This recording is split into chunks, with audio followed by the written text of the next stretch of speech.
The story begins with our protagonist, an old man, receiving a call from a company called Eulogy.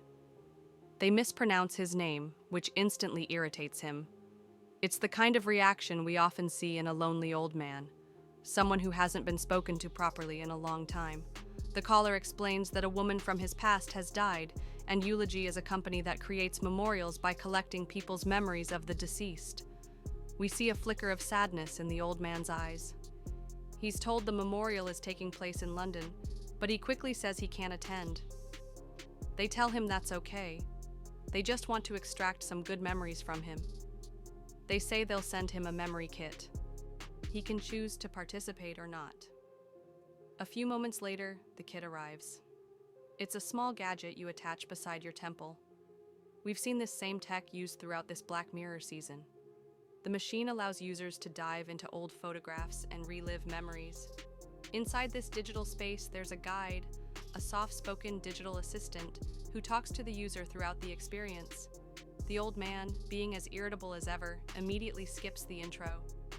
That moment really reminded me of my dad, always irritated when something's being explained to him, even when he needs it.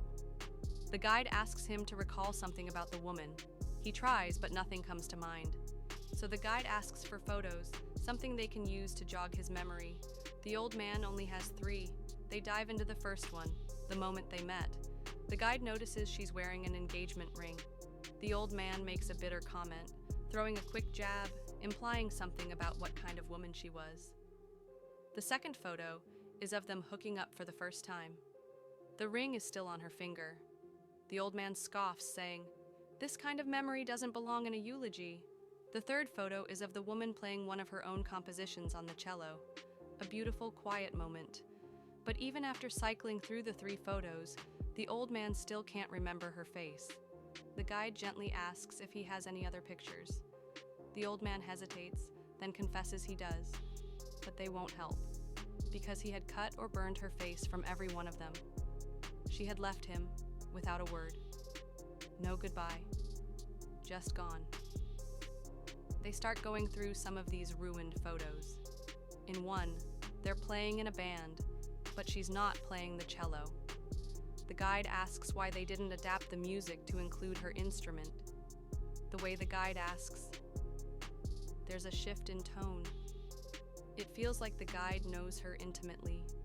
In another photo, she's sitting with a man. The old man insists they spent the entire night together, but in a different photo, she's dancing elsewhere in the bar. We also see the old man being close to a girl named Emma. There's a pattern emerging, how we often minimize our own mistakes but exaggerate the flaws of others. We find out that the woman eventually joined an orchestra. They tried a long-distance relationship, and she took the opportunity. But then, the guide spots a photo of the old man lying in bed. She asks if he was completely alone while the woman was away. The old man stammers, trying to dismiss it as a one-time mistake, but that day was his birthday. The woman had called him, and Emma picked up. Back then, long-distance calls weren't cheap. Calling someone meant something. They had a big fight over it. Then, the guide asks, what exactly did she do that was so unforgivable? Why did he erase her from every memory? We reach the climax. The old man had flown to London to propose. He booked a table at a restaurant, got down on one knee, and she said nothing. Not a word. She simply left. And the old man, still heartbroken, begins ranting about how deeply it hurt. That's when the guide breaks. She tells him, she is not just a guide, she is a digital copy of the woman's daughter. The woman had gotten pregnant after a one-night stand, something that happened after the Emma incident. She had tried to contact him, but he never responded. The old man insists she never tried. Later, while going through old boxes, he finds an old camera. He develops a photo, an image of a hotel room trashed in anger, and in that photo there's something else. A letter marked Philly. He had never read it. Man, in that moment, I really wished they had phones back then. One should be grateful we have them now.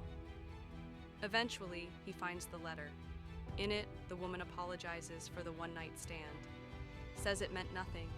She confesses she's pregnant and wants to keep the baby, but but she still loves him. She asks if he can live with that. If he still wants to be with her, she'll be waiting outside the orchestra.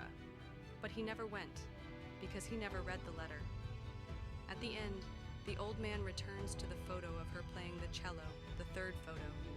He deep dives into it, and finally, he remembers her face, her smile, and all he can think is how much he loved her.